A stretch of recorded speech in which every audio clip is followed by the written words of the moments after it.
안녕하세요. 뻔뻔한먹도빵입니다. 구독과 좋아요, 알림 설정, 회원가입 부탁드리겠습니다. 오늘 이 대통령이 부동산 추가 대책 다시 내놓을 것이라고 경고를 했습니다. 97 대책이 엊그저께 나왔는데 앞으로 계속적인 임팩트 있는 한방 터뜨리겠다는 그런 어떤 이 경고성 시그널이라고 볼 수가 있겠고요. 일단 수요 억제에 초점을 맞추고 있고, 특별히 이제 갭 투자라 불렸던 이 젊은 층, 굉장히 전세 보증금 물고 손쉽게 진입할 수 있었던 그런 이 모든 좀 부작용을 낳지 않았습니까? 이 갭 투자가 거의 투기에 가까웠지. 그래서 상당히 이 무주택자들이 진입하는 데 있어서 허들을 높여놨다. 주거비 부담을 상당폭 증가시켰던 그런 부분들도 있겠고요. 이렇게 되다 보니까 새 정부에서도 초과 투기 수요는 확실하게 막겠다, 블로킹 하겠다라는 의지를 다시 한번 천명을 했습니다. 오늘 이 취임 100일 기자회견에서 특별히 또 부동산 문제를 언급을 하면서 투자로 부동산을 취득하는 일을 최소화할 필요가 있다라는 분명한 입장을 밝혔고요. 또 중요한 게 뭐냐면 끊임없이 반복적으로 대책을 내놓을 수밖에 없다. 앞으로 627, 또 97 이후에 더욱더 센 임팩트가 있는, 한방이 있는 그런 대책들을 시장 상황을 바라보면서 내놓을 것이다 라는 그런 어떤 명시를 했는데요. 일단 이 대통령은 돈을 빌려서 전세를 끼고 집을 사는 방식, 그동안 집값을 올려왔다는 그런 이 팩트에 대해서는 공감을 하면서 젊은 층의 내 집 마련 기회를 박탈하고 엄청난 주거비 부담 키웠다. 역시 지금 이 정부가 확실하게 부동산, 특별히 한국 부동산 시장의 잘못된 부분들을 아주 투명하게 잘 알고 있다라는 요 사실 하나만으로도 앞으로 이 규제 자체가 상당히 좀 뜬구름 잡는 규제가 아니라 정확하게 시장의 어떤 거품을 다소 누그러뜨릴 수 있는 상당한 이 부동산 집값 부분의 왜곡된 가치의 정상적 가치로 가기 위한 뭔가 이 브릿지를 연결할 가능성이 아주 높아졌다는 얘기죠. 일단 투기 얘기가 나왔다라는 것 자체가 상당 부분 이 투기와의 싸움 멈추지 않겠다라는 그런 어떤 입장이라고 할 수가 있겠고, 이 두 번의 대책만으로 문제를 해결할 가능성은 거의 없다고 또 밝히고 있죠. 627, 97 규제 나와도 여전히 신고가 최고가 찍고 강남구 마영성 아파트 계속해서 들썩들썩 거린다는 사실도 다 인지를 하고 있다는 얘기입니다. 그리고 초과 수요, 투기 수요 통제하겠다. 공급도 실용적으로 하겠다라는 그런 워딩을 던졌습니다. 일단 투기와의 싸움은 끝까지 집값이 제대로 잡히는 그날까지 두 번의 대책으로 끝나는 게 아니라 이게 세 번, 네 번, 다섯 번, 여섯 번 끊임없이 부동산 시장의 정상화에 대한 어떤 의지를 드러낸 것 자체가 상당히 앞으로 부동산 시장이 거품이 가득 끼고 그 이전 정권처럼 또 그 이전의 정권들처럼 계속해서 집값만 그냥 들어 올리는 그런 정책은 내놓지 않겠다라는 그런 강력한 의지를 표명한 건데 잘 지켜볼 필요가 있겠고요. 앞으로 정말 627과 97 규제, 97은 또 어마무시한 어떤 공급 물량, 웅장 공급 물량을 또 밝히지 않았습니까? 얼마나 이 공급들을 정말 필요로 하는 도심 이 직주 근접에 사는 사람들이 만족할 만큼 현실화시킬 수 있느냐, 이것도 이제 문제가 될 수 있겠고, 627 대책은 일단 6억 제한을 뒀다는 게 시장에 굉장히 충격을 줬습니다. 근데 이게 그닥 그렇게 강남과 마영성 쪽에는 엄청난 어떤 충격으로 다가오지 않았다. 왜? 일단 현금을 돌릴 수 있는 사람들에게는 뭔가 집을 뽑기 할 수 있듯이 가장 정점에 있는 똘똘한 채로 가면 된다는 그런 어떤 피할 길을 살짝 터주는 것 아닌가라는 그런 비판도 받기를 했는데, 이게 지금 627 대책 나오고 지금 서울 아파트 값이 다시 상승폭이 확대되는 어떤 이 역작용이 일어나니까 성동, 광진, 한강벨트 이제 주도적으로 이런 가격들을 들어 올렸다라는 그런 지금 보도까지 나오고 있지 않습니까? 이런 여러 가지 좀 부담감 때문에 97 대책이 이제 엊그저께 나왔는데 135만 호 착공 계획 발표를 했고요. 규제 지역 이제 40% LTV 줄이고, 그리고 주택매매 임대사업자는 LTV 0%, 1주택자 전세대출 한도도 2억 원으로 줄어버리고, 그죠? 이런 식으로 이제 한 파트를 담당을 하고 이제 627 규제하고 좀 비슷한 성격이죠. 근데 97 규제가 조금 더 센 규제가 뭐냐면 이제 부동산 시장 조사 기구를 따로 이제 감독원을 설치를 한다는 얘기입니다. 그리고 30억 이상의 초고가 주택 전수 검증을 하겠다. 어디서? 국세청에서. 세무조사 하겠다는 얘기입니다. 그리고 토지거래허가구역 국토부 장관이 직접 시행을 하겠다라는 어떤 두 번째 파트에 해당되는 또 이 규제책을 또 내놨었습니다. 근데 그럼에도 불구하고 5주 만에, 그러니까 627 대책 2주고, 이후고, 이게 이제 97 대책 이전이죠. 그렇기 때문에 이렇게 아파트 값이 살짝 고개를 드는 듯한 그런 느낌이 드는데, 추가 규제가 분명히 나올 겁니다. 100%. 이렇게 되면 토구역이 서초, 강남, 송파인데, 이제 마포구, 성동구, 한강벨트 권역에서 풍선 효과가 감지되는 그런 곳들 위주로 분명히 토호제를 확대를 실시할 가능성이 높습니다. 5주 만에 이제 다시 서울 아파트 값이 성동, 광진, 한강벨트 주도로 해서 계속적으로 지금 확산 추세에 있으니까 요 카드 분명히 나올 거고요. 그리고 추가 규제 두 번째는 토구역 지정 권한을 이제 국토부에 일임을 한다. 이제 서울시에서 서울시장이 권한이 있었는데 이제 국토부로 가게 되면 전반적으로 넓은 판 안에서 주택 시장을 좀 바라보면서 어느 정도 주택 가격에 대한 그런 어떤 밀고 땡기는 어떤 정책들을 통해 가지고 토구역 일단 지정되면 마용성하고 한강벨트는 그냥 그대로 묶인다고 봐야죠. 상당히 좀 운신의 폭이 줄 수밖에 없으니까. 그리고 추가 규제 세 번째는 종합부동산세 공정시장 가액 비율을 종전 수준의 80%로 되돌리는 방식도, 이건 뭐 직접적인 증시 없이 조사 효과를 낼 수 있는 그런 수요 관리 카드 중에 가장 강력한 카드가 될 수가 있으니까 아마 보유세 부분 반드시 카드를 쓸 가능성 아주 높습니다. 이런 식으로 계속해서 집값이 뭐 들썩들썩 거린다면 이 대통령 말대로 두 번의 대책만으로 문제를 해결할 가능성 없다. 그리고 투기와의 어떤 싸움에서는 절대 포기할 생각 없다라는 어떤 의지가 천명이 됐기 때문에 상당히 추가 규제 1, 2, 3이 고스란히 타임라인에 따라서 나올 가능성이 아주 높다. 결국 지금 새 정부는 서울 아파트 값이 천정부지로 올라가는 거 별로 원치 않는다. 오히려 요 자금이 자본시장, 코스피 시장으로 그리고 코스닥 시장으로 흘러갈 수 있는 유도적인 어떤 이 차원의 분수령을 지금 만들고 있기 때문에 상당히 이 부동산 시장의 앞으로의 이 가치 변형, 이 가치 변동성은 더욱더 커질 수 있겠다라고 볼 수가 있겠습니다. 지금 뭐 지방 아파트 12채 사도 서울 똘똘한 채를 못 사는 초양극화 지금 상황이 있지 않습니까? 전국 아파트 5분위 배열 12.1 역대 지금 최고 수준을 찍고 있는데, 이러니까 모든 사람들이 서울 쪽으로 그냥 집중을 하는 거라. 그러니까 서울 아파트가 뭐 천정부지로 올라갈 수밖에 없는 거고, 요 자체가 또 이렇게 뭐 근거 있는 어떤 자산 가치로 집값이 올라가는 게 아니라 일반 버블처럼 그냥 현금 어디서 빌려와 가지고 때려박는 식으로 집을 킵하게 되니까 이후에 여러 가지 부동산 변동성이 생기게 되면 엄청난 타격을 받을 수밖에 없다라는 얘기죠. 지금 초고가 아파트 신고가 계속 나온다는 그런 이 보도가 이어지고 있는데 627 대책 이후에도 집값 재가율 불신은 여전하다는 얘기입니다. 그러니까 한두 번의 규제 가지고는 안 된다. 그러니까 투기라는 어떤 단어를 대통령이 썼다라는 얘기는 끝까지 집값이 안정화될 때까지 집값을 때려잡겠다 얘기입니다. 일단은 한국 부동산 시장에서의 투기 문제가 결국에 이 자본시장뿐만 아니라 지금 관세와 환율과 금리에 직면한 한국 경제가 엄청난 정말 나가리 될 수밖에 없는 뭐 거의 임팩트가 거의 장난이 아니겠죠. 그냥 동시에 부동산 시장 자체가 단기적으로 붕괴가 되면서 같이 붕괴될 수밖에 없는 상황에 처하게 됩니다. 그러니까 빨리빨리 이쪽으로 좀 이완시킬 수 있는 그런 어떤 정책들이 필요하다는 얘기입니다.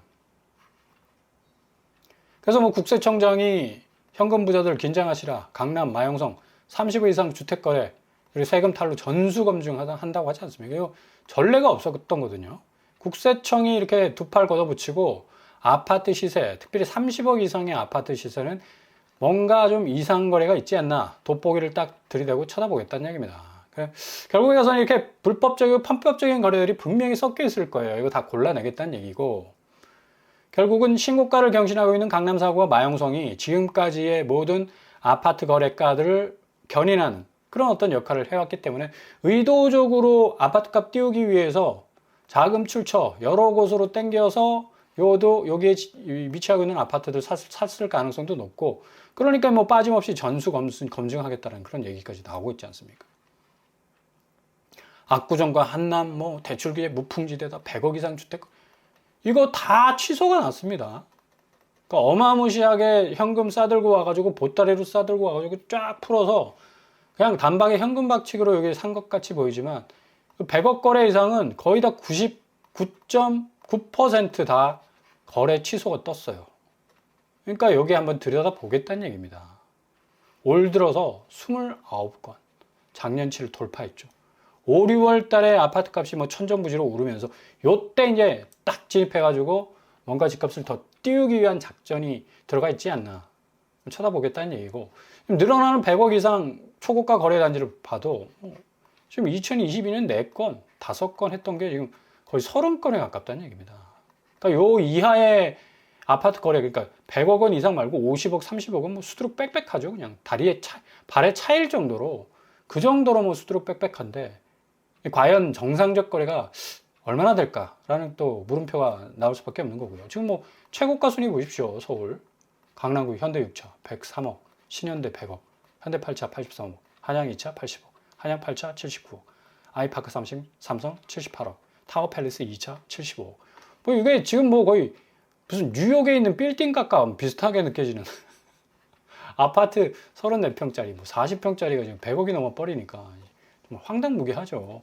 그러니까 이런 신고가 최고가들이 결국에 와서는 모든 집값들을 다 끌어올리는 뭐 가장 강력한 화토불이 됐다는 얘기입니다. 근데 실질적으로 실거래 현장을 들여다보면 서울 일주일 상간의 거래는 도봉구 4억 6천 떨어졌고요. 송파구 3억 7천, 마포구 3억 6천, 양천구 3억 4천, 강동구 3억 4천. 대체적으로 이제 3억 이상 깨져나가고 있습니다. 오늘 부동산원의 이 지표가 0.08에서 0.09로 올랐다고 나오고 있지만 이게 6.27 대책 이후였고 9.7 대책 이전이었어요. 그래서 이후에 과연 서울의 매매가 변동률이 어떻게 나오느냐에 따라서 제가 좀 전에 말씀드린 1차 교재, 2차 교재, 3차 교재가 다시 계속해서 나오겠다. 그러니까 대통령 스스로가 투기와 결정적으로 내가 끝까지 싸우겠다는 또 의지를 표명했기 때문에 부동산 시장의 이 잘못된 관행들의 어떤 가치 형성들, 이 분위기 죄다 지금 말소될 가능성이 아주 높다는 얘기고, 지금 도봉구 한 달 거래 상가를 보더라도 4억 6천, 3억으로 지금 떨어지고 있죠. 도봉구가 북한산 아이파크가 4억 6천을 찍었는데, 그 다음에 송파구 레이크 팰리스 5억 4천, 리센츠 4억 2천, 리센츠 3억 7천. 송파구도 지금 떨어지는 가격대가 점점 파이가 커지고 있는 걸 볼 수가 있습니다. 마포구 역시도 8억 5천. 마포자이가 상당 부분 좀 큰 파이로 떨어져 나가고 있고, 브라운스톤 공동 역시도 6억 3천 지금 떨어져 나가고 있습니다. 이게 다 상승분이기 때문에 별 의미가 없다. 왜냐? 아니 이렇게 8억 5천 떨어져도 19억이고 7억 5천 떨어져도 20억이야. 6억 떨어져도 11억이고 죄다 다 뭐 폭락한 것처럼 보이지만 다 10억 이상을 찍고 있다는 얘기입니다. 그러니까 그만큼 엄청난 상승분을 물고 있는 그런 아파트들이기 때문에 이 상승분 깨지고 이제 정상가로 갈 수 있는 그런 안정적 하향세가 이제 필요하다는 얘기죠. 양천구도 뭐 어마무시 오른 것 아닙니까? 목동 센트럴 3억 8천, 목동 우성 2천 3억 6천, 여기도 3억 4천. 그러니까 3억 이상 여기도 이제 한 달 거래인데 파이가 점점 커지고 있는 그런 어떤 상황이고, 고도가로테온 4억 5천, 그라시움 4억 1천만 원, 성내삼성 3억 8천. 그러니까 강남에 조금 붙어 있다고 생각되는 동네는 4억대로 지금 깨지고 있다라는 걸 볼 수가 있습니다. 아직 멀었습니다. 머나먼 정글이지. 지금 이렇게 아파트 값들을 떨어지기 직전까지 계속적으로 뭐 20억, 25억, 14억, 그죠? 27억, 30억에 가깝게 이렇게 아파트 값을 치켜 올린 이유는 가계대출 때문에 그렇습니다. 8월 가계대출이 뭐 4조, 5조까지 늘었는데 7월에 2배입니다. 그죠? 6.27 대책이 시작됐음에도 불구하고 가계대출이 줄질 않았다는 얘기예요. 그러니까 당연히 전세대출 DSR까지 지금 나오고 있어요. 아까 추가 규제 1, 2, 3 했는데 요거 전세대출도 4까지 나올 수 있는 그런 아주 임팩트가 있는 한 방에 어떤 규제가 될 수가 있다라는 얘기죠. 그러니까 이제 금융위원회에서 상당히 이렇게 확대된 가계대출 거의 뭐 5조까지 지금 달했는데 이거 커팅 시키기 위해서는 당연히 이제 전세 대출까지도 건드려야 되지 않나, 그런 어떤 이 전망들이 나오고 있는데, 전세 대출 분수령은 역시 DSR이고 부동산 세제는 뭐 신중한다고 그랬는데 이건 분명히 올해 말이나 내년에 카드를 쓸 겁니다. 그래서 금융당국의 전세 대출 DSR 포함해서 이 시점을 지금 저울질하고 있는데, 확실하게 대출 파이는 계속해서 줄어갈 수밖에 없다. 그리고 시중은행이 대출 셔터를 활짝 열지 못하기 때문에 금리를 계속적으로 펌프질해서 올릴 가능성이 높아요. 수익성 확대를 위해서. 그래서 향후 전세대출 DSR 적용이 가계부채 관리와 서민주거 안정 등에 미치는 영향 등을 고려해서 구체적 시행 시기, 방식 등을 뭐 결정하겠다라는 얘기는 나오고 있는데, 아마 97 대책 이후에 또 다른 대책일 가능성이 아주 높습니다. 그래서 이제 전세대출 시대 끝났다. DSR 자체가 이제 전세대출 적용이 돼버리면 갭 투자는 이제 거의 끝난다고 봐야죠. 전세가율이 45%, 서울 전체는 45%고 강남이 35%까지 지금 떨어져 나가고 있습니다. 전세 시대 간 겁니다. 이거 거의. 월세로 이제 급격하게 전환이 될 가능성이 아주 높다는 얘기고, 실질적으로 강남의 전세가들 보시면 레미안 원밸리가 23억, 21억, 거의 20억이 지금 하락하고 있는데 45%, 41%, 40%, 그죠? 상당 부분 전세가가 흔들려 가고 있다. 도공렉슬 역시도 15억, 경남 11억, 도공렉슬 11억, 전세가 흔들흔들거리고 있죠. 노원구 역시도 4억 이상 떨어져 나가고 있습니다. 그렇게 되면 거의 이제 노원구 같은 경우는 반토막이 날 수밖에 없는 그런 거래다. 이런 식으로 이제 전세가 부분이 지금 흔들흔들거리고 있는 그런 상황에서 더 이상 이 전세로 집값이 들썩이지 못한 원천봉쇄에 가까운 그런 어떤 대책이 전세 DSR까지 이제 건드릴 가능성이 없다는 얘기죠. 영등포구 전세가도 지금 뭐 영등포 아델프레가 7억 떨어졌고요. 수정이 6억 2천, 삼부가 5억 7천 정도 좀 하락하고 있는 추세를 고스란히 지금 보여주고 있습니다. 아무튼 서울 전세가 역전세나 깡통 전세가 나올 가능성도 좀 있어 보입니다. 그만큼 지금 전세가율이 훅 떨어져 가고 있는 상황이니까 앞으로 매매가는 뭐 전세가율의 백업을 받기가 좀 힘들죠. 양천구 역시도 뭐 7억 이상 좀 떨어져 나가는 것들이 수두룩 빽빽합니다. 그럼에도 불구하고 22억 하잖아. 그만큼 매매가 동조해서 전세가도 올랐는데, 매매가가 뭐 워낙에 또 엄청난 속도로 올라 버리니까 전세가도 같이 오르다가 못 따라가는 거야. 그러니까 전세가가 확 뒤처질 수밖에 없는 거고, 이제 전세에서 월세로 전환이 되니까 전세가가 더 하락할 수밖에 없는 거죠.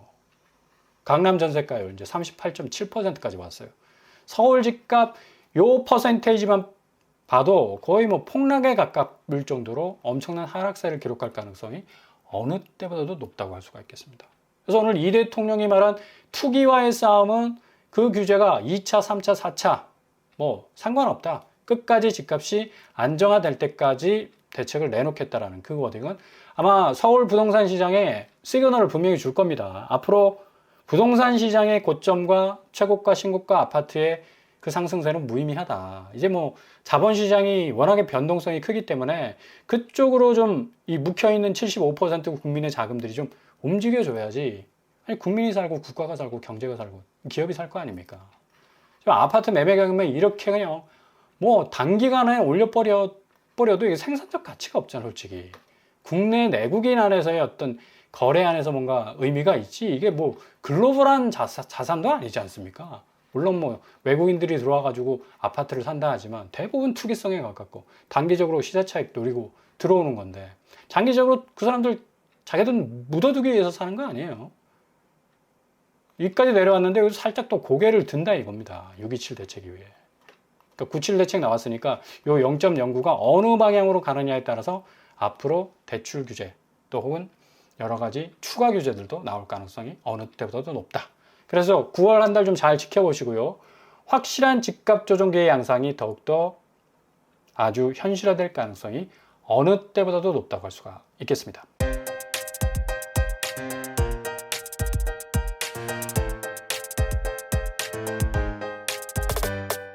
오늘의 부동산 캐릭터처, 오늘 이 대통령이 천명한 대로 역시 투기와의 싸움은 포기하지 않겠다. 앞으로 뭐 여러 차례의 규제가 나오더라도 집값이 더 이상 투기적 이 수요에 의해서 움직여지는 어떤 시장, 앞으로 자본시장 쪽으로 선순환돼야 하는 이 자본의 흐름이 좀 원만해야 되는데 이게 지금 그동안 꽉 막혀 있었다는 얘기죠.